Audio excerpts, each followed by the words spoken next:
Hi, everybody. Thank you for taking on this next challenge. We're going to call this one the battle within. And I've done this activity multiple times within my classroom, with different athletic teams that I've been able to work with, and some adults. And the results are always nothing short of incredible and usually really paradigm shifting for a lot of things that we do.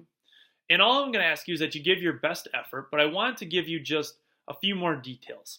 So 2 years ago, I kind of started this activity for the first time ever in my seventh grade classroom. Now, I want you to think back to your seventh grade years, those uneasy years where little things make huge differences and are big deals and emotions are high, and the list goes on, where I think that in the average day I play the role of a counselor, a motivator, an educator, a psychologist, a friend, sometimes what might be looked at as an enemy or a jerk that's pushing you along. But really, the hat is all over the place when it comes to teaching seventh grade. So I presented this with my students, and the question was, if there is one thing that we could know about you that isn't shared, that you don't come out and tell us, that if we could know that maybe we'd see things a little bit differently through your lens, possibly treat you differently, and maybe see some different results. And so, of course, I got back some really deep and intense things. But what surprised me was when I was approached by a student who, if you would ask anybody in the school, peers, teachers alike, they would have said that this girl had everything together, that she was top of the school academically, she was a hard worker, a really sweet kid, had a great family at home, front of the band, the list went on with her. And she came to me and said, this activity just really highlighted something that I've been dwelling on lately. And she told me, as tears started to come down her face, that every night she went home, and while others, which became really annoying, thought that she had everything together, that things were just going so well for her, she laid her head down at night, feeling lonely, feeling like she didn't have any real friends and people she could trust at school.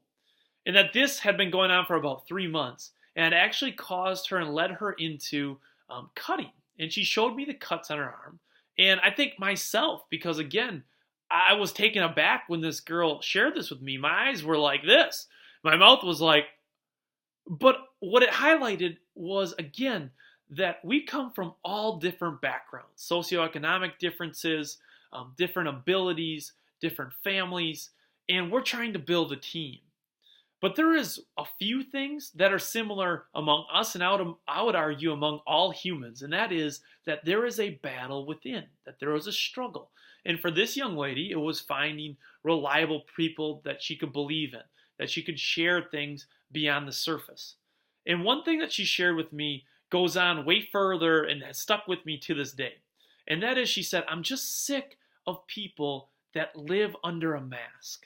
That this coming to school every day, talking about the most basics, the scratching the surface of, oh, what did you do yesterday? Ha ha ha. What did, who's hanging out with who? Let's talk about other people. That all of this is just pretend, that it's just covering up what we want to talk about most, but we don't because we live under the mask. And she says, I am so tired of it. I'm sick of it, and I need something to change. So we went on, which will be part 2 of this, to take an active approach to helping her out. But then she went on to share some of this with her classmates. And I can tell you that from this day forth, her words to me have impacted me greatly. And her words with her classmates have impacted them even beyond the extent that I had even planned for that activity. But one thing is certain, the battle within is common amongst everybody. And what I'm asking you to do is just to take a few minutes to open up yourself anonymously so that we can discuss, so that we can bring this to the forefront, and hopefully, be able to tie people together that probably are going through a very similar struggle that you might have as well. So I want to thank you in advance for being courageous, for being confident enough to share this with us, and hope that you will give your best effort. Thank you and have a great day.